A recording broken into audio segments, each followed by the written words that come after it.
Thank you very much. And taking on further, as you all know that in India, we are in a unique situation where while 2 vaccines have been given approval, we have a large number of other platforms which are under stages of development.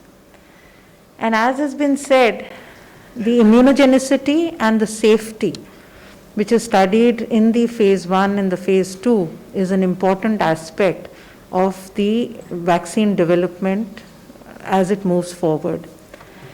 When COVID-19 pandemic began, we obviously did not understand the virus, we did not understand how it was being treated. But as we have moved on, one thing which has come out very clearly is that there has been a global collaboration in this, and there have been a large number of global trials.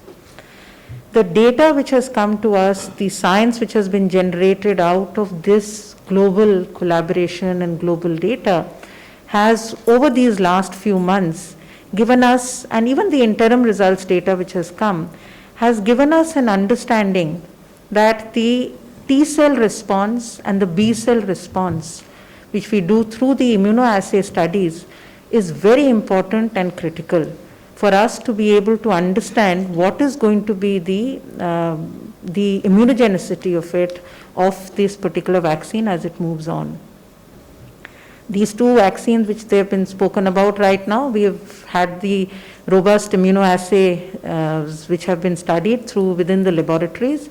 And we also have a globally recognized immunoassay laboratory which has sets of immunoassays which actually runs all these vaccines through it. So anything that comes out of this immunoassay lab gives you the confidence that it has gone through this robust assay system which gives you the immunogenicity and the safety data as we move forward. We have, next slide please, we have a number of vaccines now which are in the human clinical trial stages, and we all know that the DNA vaccine candidate of Zydus Cadila has also received the approval now to get into the phase 3 of the clinical trials. This is a plasmid DNA vaccine platform, and this uses the non-replicating and the non-integrating plasmid, which carries the gene of interest, and that is the S gene that it carries. Interesting, it works at the 2 to 8 degrees. In fact, all our vaccines that we are looking at are right now targeting the 2 to 8 degrees because वही एक platform है जिसके basis पे हमारा जो logistics है पूरा workout हुआ है, and we are working on that. As we said, it has just received the permission for phase 3. Next, please. The second major candidate that we are looking at is the biological E candidate, which is a protein subunit vaccine. ये एक classical vaccine technology है recombinant protein subunit की, and in this जो RBD protein है वो इसमें इस expression system इसका yeast है. And in this again, it is at 2 to 8 degrees. It has completed the animal challenge studies and the toxicity studies. It is currently going through the phase 1 and the phase 2 trials. And we are hoping that this should get completed early in the next 1 or 2 months as we move forward. Next. India में हम पहले भी आप लोग को ये बता चुके हैं कि हमारा पहला जो mRNA वैक्सीन है उसको जो फेज़ 1 स्टडीज़ के लिए अप्रूवल मिल चुकी है, और इसमें इंटरेस्टिंग ये है कि ये वैक्सीन 2 to 8 डिग्रीज पे तैयार किया जा रहा है. Unlike the Pfizer and the Moderna, which is requires the minus 70 degrees change, this is basically at the 2 to 8 degrees. So this is going to be a novel model that we bring forward, and this has completed the non-human primate studies, and now the phase 1 study has been identified. This is a self-replicating mRNA vaccine. Next, please. We also have partnered with the Russian vaccine, the Sputnik 5 that you know of, and the Reddy's laboratory now is in partnership with the Camellia Institute, and that technology is now being taken ahead. They have started their phase 2/3 trials in the country. They have completed the first part of the phase 2 trial, which is on 100 subjects, and they are now looking at interim data which is to be analyzed. They also have large global trials like the AstraZeneca, in which that data is also now being looked at. Here again, what they are targeting for India is to try and see how it could be at 2 to 8 degrees. So again, this is going to be very important for us to see कि ये वाला जो adenovirus vector के ऊपर based है, जिसकी global trials already different countries में Russia कर चुका है, उसको इंडिया में जो वो कर रहे हैं, they are looking at it with 2 to 8 degrees and that is being currently developed. Next please.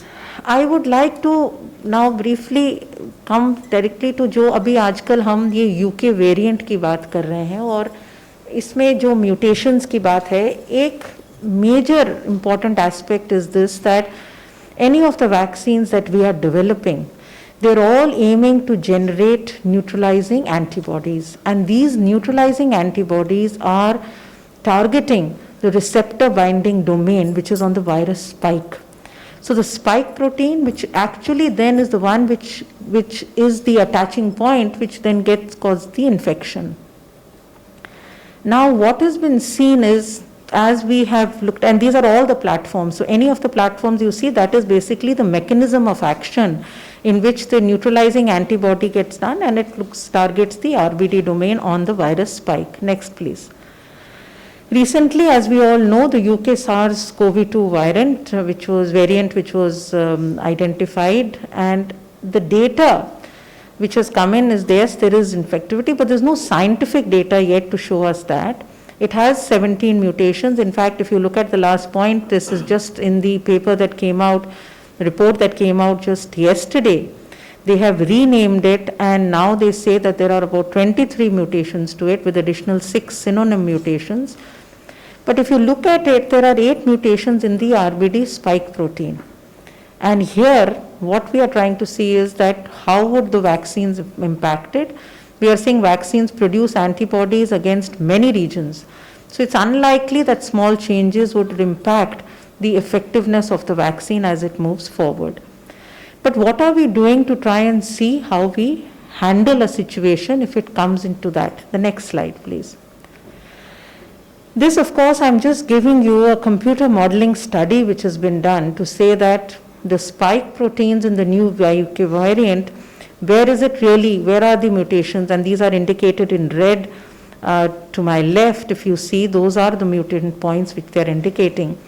But when they've done the computer modeling study, and this is the data which has come out from the UK studies from their large consortium, they don't substantially affect the antibody accessibility as assessed by the computer modeling. So keeping this data behind us, in the last slide I would like to tell you what is it that we are doing in preparation. As was informed a couple of days back, as soon as this UK variant information came, we have launched within the country the Indian SARS-CoV Genome Sequencing Consortium.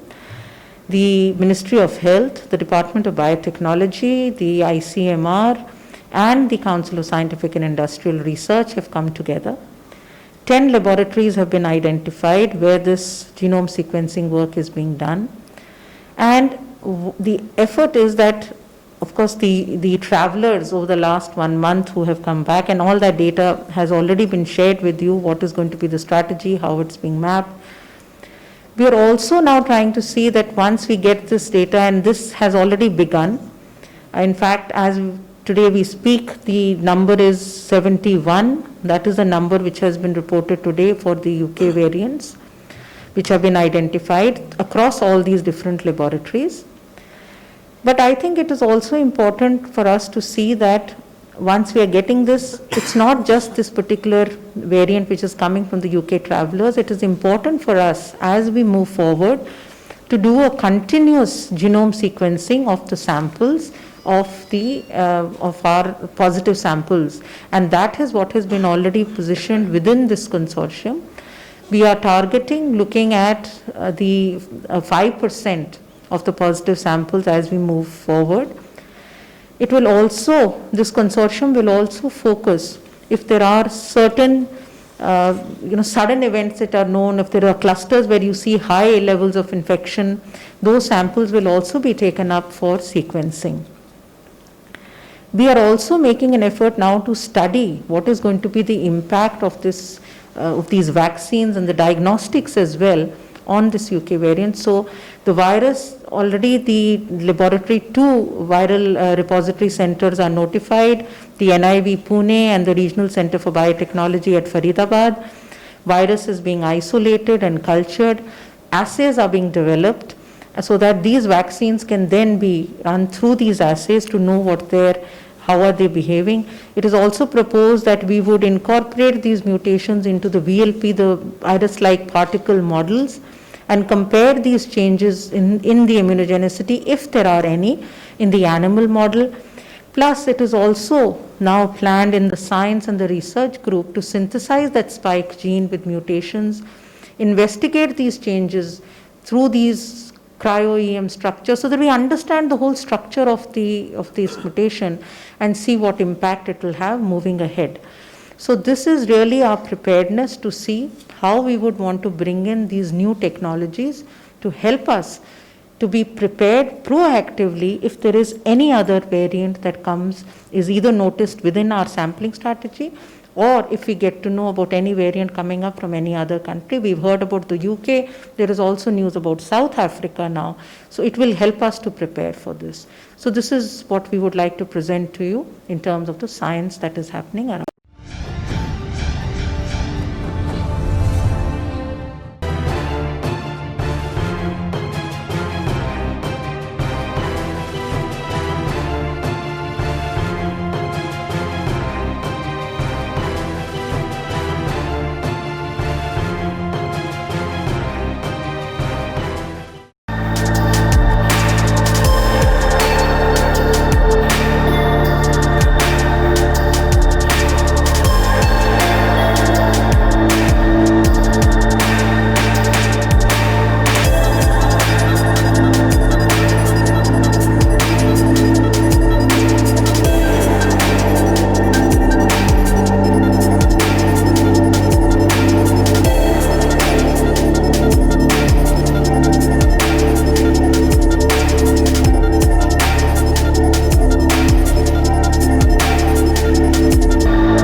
Download Tarang online radio app from Google Play Store.